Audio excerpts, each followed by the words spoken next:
Welcome back. This is the second part in a two-part series. All rules and what you find confusing are explained in the first video. If you have not watched it, here's the link. Enjoy the video. After getting the Howling Wraiths, I attempt to get a mask shard from Grogfather and Moloch, both unfortunately failing due to Moloch breaking and the mask being too low, so I have to skip it. Going back to Soulmaster to complete the fight, two challenges immediately become clear. One being me not able to catch my footing on the steep slope, and the other being a certain attack of Soulmaster that is completely undodgeable. I died quite a few times, but eventually, with the zero crutches and after learning the pattern of Soulmaster again, I'm able to defeat him with the strategy of healing on the roof, and mostly only doing safe attacks. And by defeat him, I mean complete the first phase. The second phase I might not even be able to get to, but by doing something similar to the mushroom mini-boss, I might be able to give myself a chance. What I have to do is get from this wall to this wall by pogoing Soulmaster while praying he teleports into the places I will pogo. This I luckily managed to do quickly, but now I have to make an insanely precise jump utilizing the wall jump dash stall. I fall a few times, so I have to legitimately do the whole fight again, of course. And my shade will not help this time, as it spawns in the room prior to the fight, and I can't lure it or make it stay in the place I need it. But there is the sound of me clinging to the wall for a brief second if I'm frame perfect. For an hour I tried to determine if it might allow me to do a wall jump if I time it perfectly, but I'm pretty sure this is just a bug. But eventually I determine I'm about a couple pixels too low, even with perfect movement. So again, I have to cheat to make it up to finish the fight. The fight is insanely easy and somewhat normal, but still it isn't over. I don't yet have what I need from this fight. And I almost lose hope again, as Descending Dark is just barely out of reach. But then I realize I have the Howling Wraith, and that I can spell stall twice to easily get my second spell. And if I asked you to guess which spells I would get for this run, I doubt you would have said the two late game ones. And spoilers, I'm never getting the third.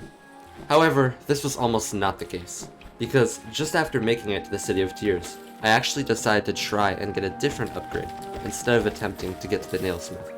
So after entering King Station, I actually first went to Kingdom's Edge, where after a couple goofy interactions, I made it to the Nailsmith. And why I need a dash slash will eventually become clear. Entering the place though was a bit of an issue. I had to lure a primal aspid all the way to the smith and pogo up to touch the entrance. And with the aspid constantly spitting and dying when I would fail, this became quite annoying. Eventually though I got the nail art, and with it I was hoping to get Shade Soul, but because I had to 1. Revert my patch version to be able to hit the lever, and 2. Wasn't even able to hit the lever due to dashing reversing the direction of my nail art. Because of this, I cut this entire segment out of the video, and eventually worked out that Howling Wraiths would work just fine. Back to the video. Anyways, after this little 3-minute detour, I can get into Crystal Peak and hopefully get Crystal Heart with minimal cheats used. The entrance to Crystal Peak, of course, does not crumble even after Desolate diving it, but because it has an activatable hitbox, it can fall under Rule 1.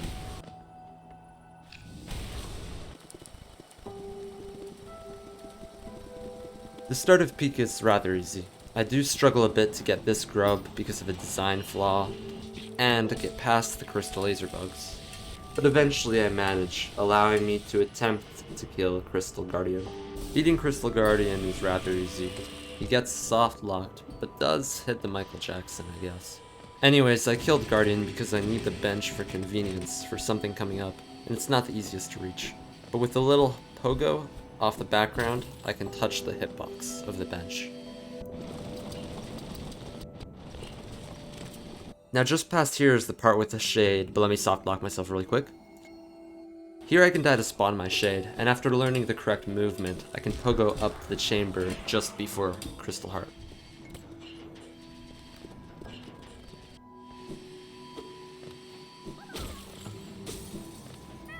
In the Crystal Heart room, I can pass everything including all the platforming above, and go straight to the heart. Now I'm gonna be completely honest. It looks to me like the knight is giving the Crystal Heart Guardian head. I also realized at this point that when inventory dropping, the knight treats the slopes like slides. Kinda sick, but maybe useless. I find a few other ways I can slide during the run, but can find a way to utilize it. But despite the suspicious movement of the knight, I can't pick up the heart in the brief moment that the beat picks up. But still, I can utilize Rule 1 again because I'm clearly touching the hitbox. Now with this, I am missing just one more movement upgrade, as unfortunately, to cheat the least, I do have to speedrun all the upgrades.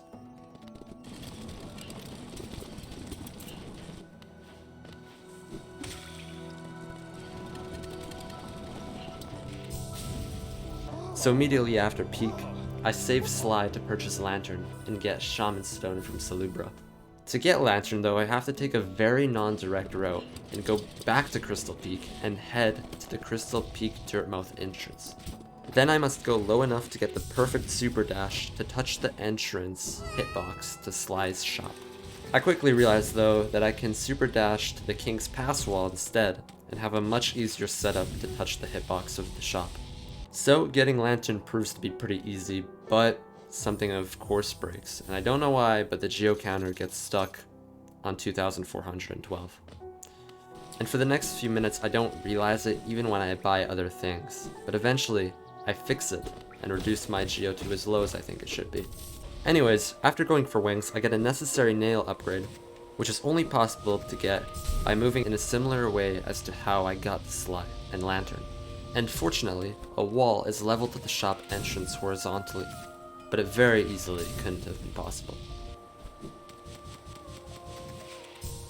It does take a couple attempts to crystal dash directly into the hitbox from the shop,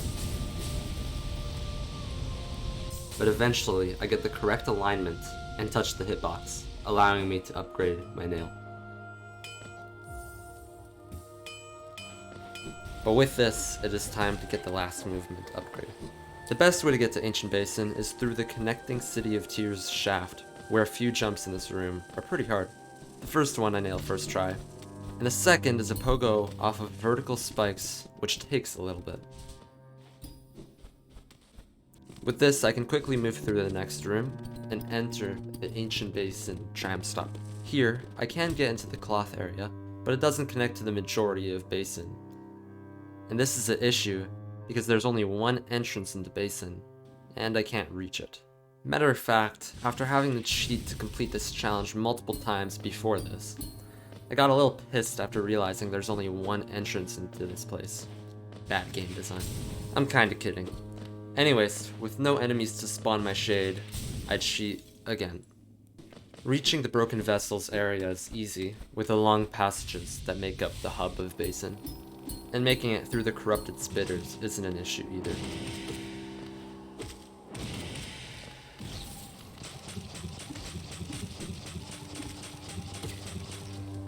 Broken Vessel, though, is naturally where the jank starts.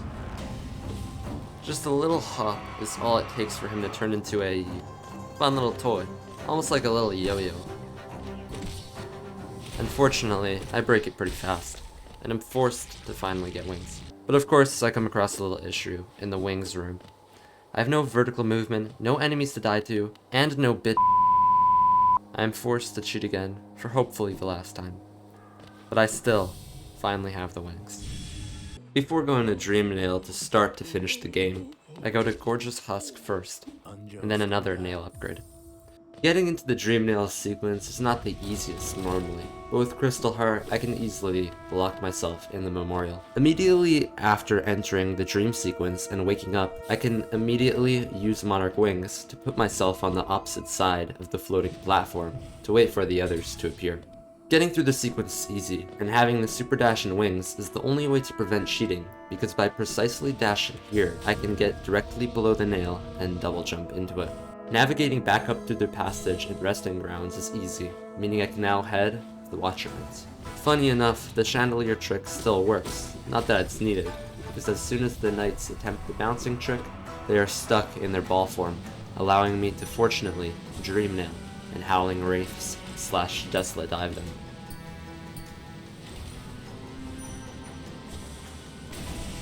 Immediately after the fight, I head up the elevator to get to Lurien, but unfortunately, there's no place I can stand to Dreamnail him, but I can inspect him.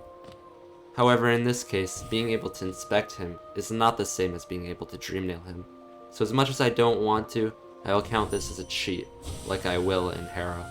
The Dreamer sequence, though, is extremely hard to traverse in reverse gravity. With no walls to cling to and no ground to stand on, I can't refresh my dashes or wings once. The best I can do is immediately crystal dash upon entering the dream, reverse the gravity, and cancel the dash to Poco the Dreamer. Upon staggering him, I have no place to land to focus, so I have to cheat twice in this room to get the Dreamer. This will also be the case with the other Dreamers. Next, it makes most sense to get Monomon, so by entering Fog Canyon how I did when getting Mantis Claw, I can easily get to the Teacher's archives, where again I need to use the wings to touch the hitbox to enter the archives. In Monomon the fight is normal, except for Umu being upside down, making it the most normal boss fight yet. I can easily inspect Monomon's I can easily inspect Monomon's tank and talk to Quirrell, allowing me to then stand on the edge of Monomon's why are you saying tonk? Allowing me to stand on the edge of the tank and Dreamnail her. But again, I have to cheat twice like in Lurien. After Teacher's Archives, I can go to Hera by doing the skip in Fog Canyon's acid pool, which connects to Queen's Garden. The traversal in Queen's Garden is trivial while having all movement upgrades, except for a few sections like the parkour early into Queen's Garden. The next few minutes are pretty normal, except for a couple goofy interactions, here and there. Like these spiders, and this weird little head bonk. Like what was Ari thinking? This isn't Mario. As well as this, where I can slide up this wall if I hold space. Regardless, I can now easily enter the Beast's Den through this shortcut, and to make my way up to Hera. In Hera's room though, like with Lurien, I can reach the hitbox to inspect it, but also like with Lurien and Monomon, I have to cheat twice in the dream to break Hera's seal. But with this, I can go and finally defeat the Hollow Knight, where one final challenge awaits me, and of course, it's not the Hollow Knight himself, but the room before it when entering the temple. I cannot crystal dash into the room and die to an enemy, or crystal dash off a wall, so I have to resort to precise platforming to get into the fight. Something I did not expect so late into the challenge. And the hitbox to enter the fight is also pretty far from anywhere I could jump, making this section at first glance appear impossible. I also consider crystal dashing off the slanted floor when first entering the room, where if I position myself far left enough without exiting the room, I might not slide down far enough for use of the wings to be useless. Then I realized I can utilize this ledge and my Howling Wraiths so that I can refresh my dash, wings, and stall more, making the sequence completely doable. If I edge this wall just right, which may or may not be necessary.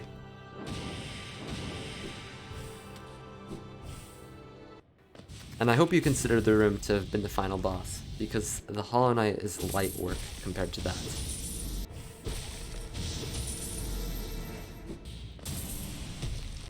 After he stunlocks himself by performing a jumping attack, he becomes Broken Vessel 2.0, literally just a big ass yo-yo. So of course I don't die once despite his odd hitbox. After I kill him, I have to flip the gravity like with many bosses, so he hits the floor and is registered as dead, and suck all the infection out of him, beating the game with a final cheat count of 17. But the amount of times I had to flip the gravity was probably somewhere around 500, truthfully, without any of the rules. I appreciate you watching. I might make videos on the true ending with reverse gravity, or with the gravity rotated 90 degrees, if this video does well enough. This took a lot of time to make, especially since it was just me making the video. But it was still kind of fun at least, playing through a almost completely different game. And one last thing, if you want to play this game how I showed it, you can, but I would strongly advise against it. But if any modders maybe want to make it so that it's somewhat playable when reversing the gravity, I think that might make for a fun mod. Anyways, see ya.